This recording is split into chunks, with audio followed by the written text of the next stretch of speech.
This video is all about wrapping up this patio with a polymeric sand installation. So whether you've installed polymeric sand before, if you're about to do it for your first time, or even if you're just curious how we do it, stay tuned. We're about to go through the whole process. Good morning. It's about 49 degrees today this morning. It's only 7:45, but it's gonna warm up. We gotta get some polymeric sand put in today before it gets wet. It's supposed to rain around 3, and the polymeric will just turn into rubbery sludge if the pavers are wet at all. So hopefully we can get it all done, compacted, installed, and sprayed down and semi-cured before the rain comes in at 3 today. So let's get after it. Just yesterday we found out that we have a rooster. Check this out. You can hear him crowing.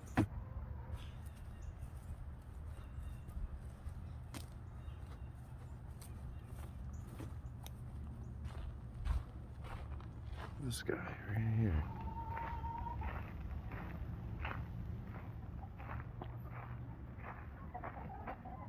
Let's hear it, little buddy.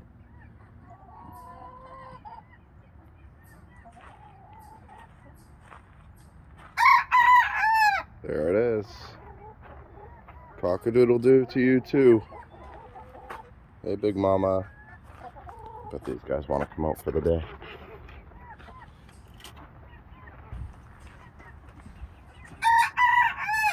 Okay, we get it there, Roadrunner.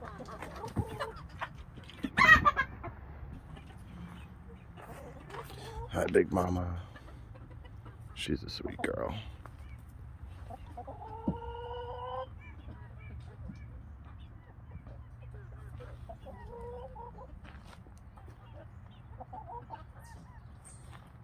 All right. Off to the job. Okay, just showed up on the job. The cold patch hardened up really nicely. Looks pretty good. And the stones are only a little bit moist this morning. So we got some fans out here trying to dry things off. Just don't want the polymeric to gum up on this. The polymers activate with moisture, so it turns into that gummy sludge that I was talking about. It's a little wet spot there, but I'm gonna put down some particle board. We're gonna compact this. For the hard to reach areas, I'll probably use a rubber mat. But I'm gonna compact all these pavers into place so it's nice and smooth. I'll spread out the polymeric. We'll compact it into the joints, vibrate it down as far down as we can get it. Apply some more polymeric. Do the same thing a couple times until it's about 1/8 of an inch below the chamfer. By chamfer, I mean this little bit, that little edge.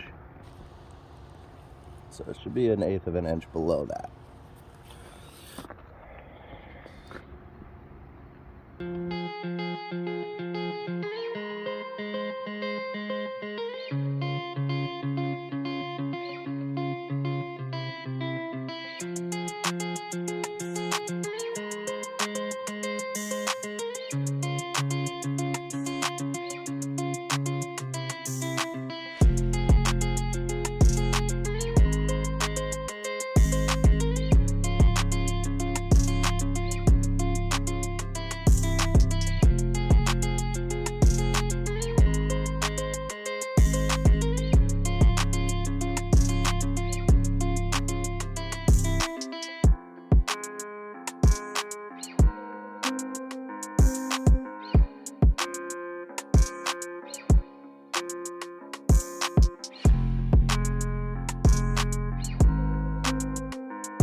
Alright, sometimes unfortunate things happen. As you've seen, we were trying to use the rubber mat to try and compact everything into place. Usually it works for me, no problem at all, but this time one of the big guys cracked. So we're gonna pull this one out, replace it. We also got a little scuff here, but you know, that'll go away. That unfortunately will not go away. So we're gonna pull that out, replace it, and I'm gonna get a roller compactor because it's gonna be so much easier to get all this square footage done. We gotta get into all these tight areas too. So the plywood is just too big to fit in there. And it's actually Sunday, so we'll probably have to come back Monday with the roller compactor. See how today goes. Finally back. It's been really rainy, and this patio's just been too wet for Polymeric. Still some wet spots here, but I'm hoping that we'll blow all the little brush away. And this little guy has to go. Blow all the sticks away, all the leaves and everything, and we can pre-compact it. We got the roller compactor today.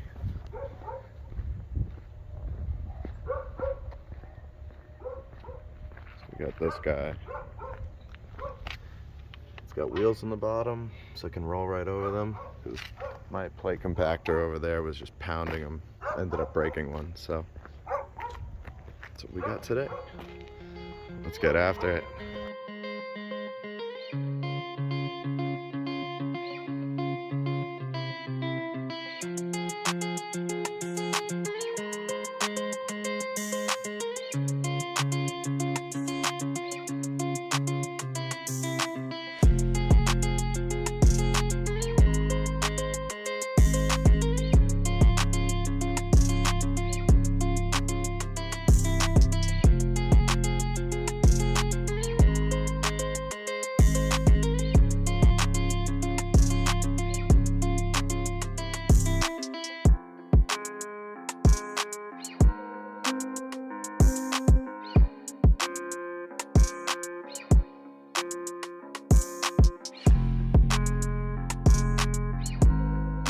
Wow guys, I just have to show you this. This thing is the Lamborghini of plate compactors. I love this thing. It's like driving a dream.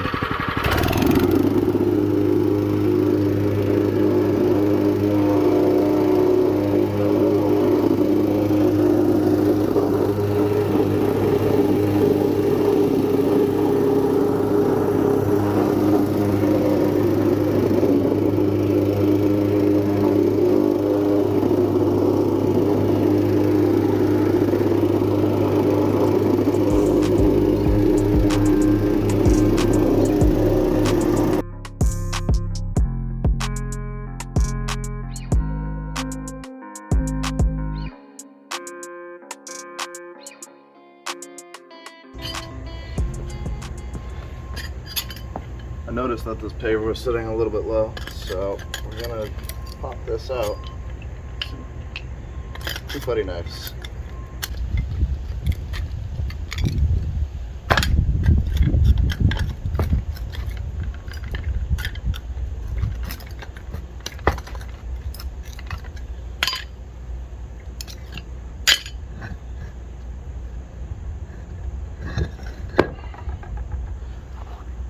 There it is.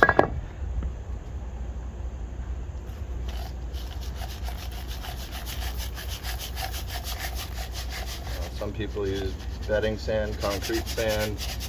We're using 3/8 chip stone. It's chipped blue stone. Clean stone, there's no real fine particles, no sandy particles at least.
for any high spots with the neighboring pavers.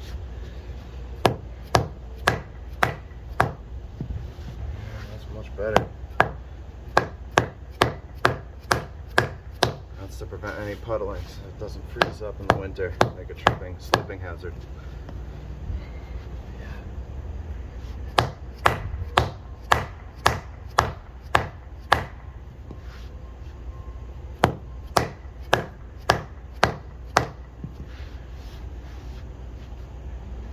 Now that roller compactor can't get into all of the tight spots, so here I'm just trying to make sure everything's level by hand. Using my dead blow hammer, it has sand on the inside, so it really has a nice firm impact and no bounce.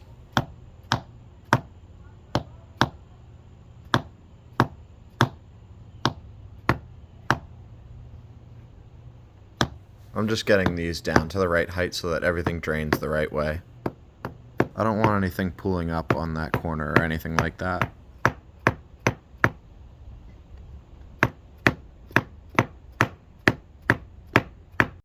This corner is crowned higher than the rest of these, and that's done intentionally to make sure that water sheds the right way according to the pitch of that drain.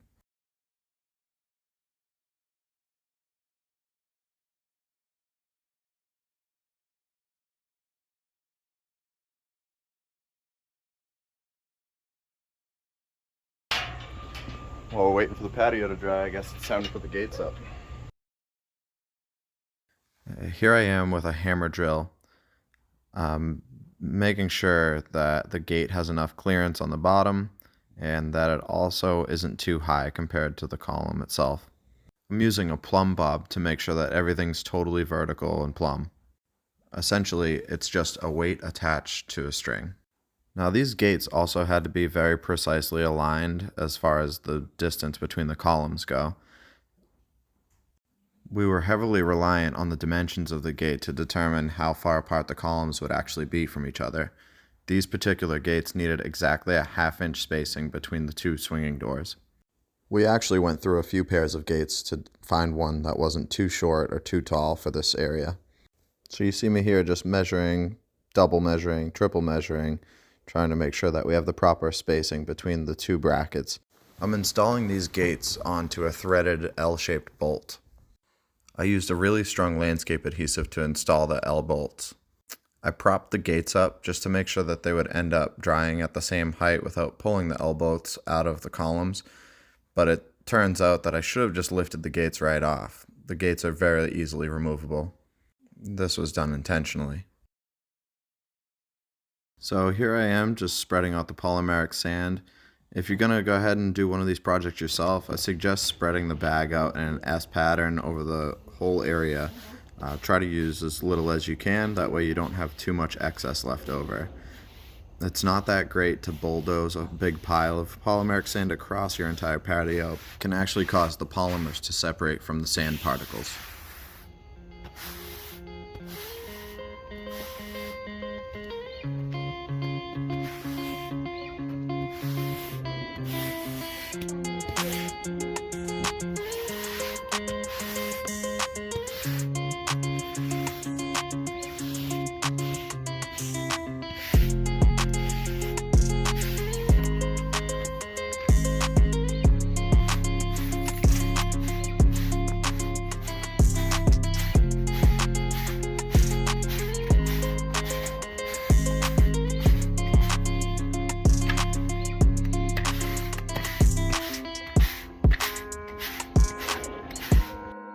Just a minute ago, Marianne was over there helping me out. She put a bunch of masking tape down over the drain grate. That way, none of the extra polymeric sand would fall down into that grate. Thanks, Marianne.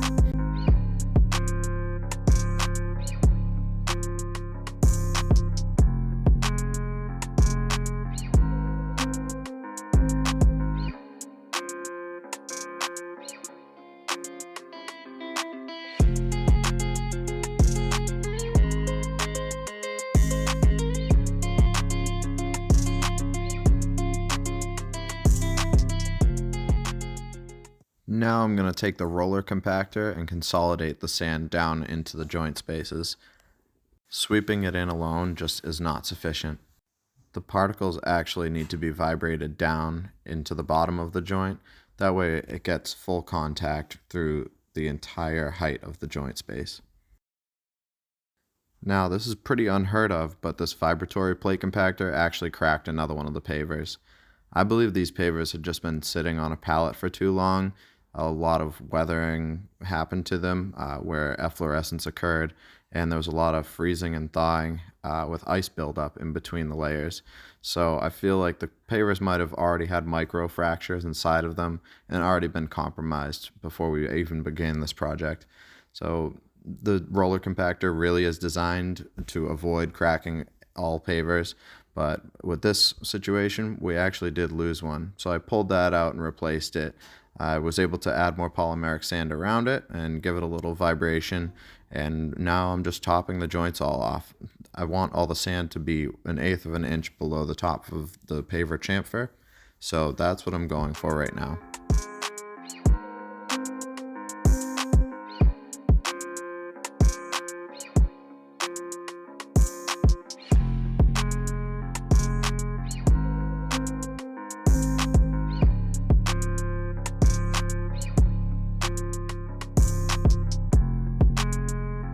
Now I'm going to go ahead and blow off the patio surface, and I'm going to make sure that it's totally clean of all polymeric sand. That way none of the excess sand will get stuck on top of the pavers.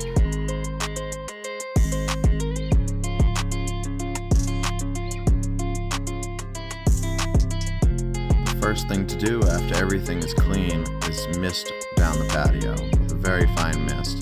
This is just to moisten the surface of the polymeric sand and start activating those polymers. This particular product is the Paver Z3, and the instructions say to mist it down and let it sit for a couple of minutes, and then follow up with a shower setting with a lot more volume of water. I repeat that shower setting a couple of times, and I avoid any puddling. After I let it dry out, it's rain safe within 10 minutes. And then we're left with this beautiful masterpiece.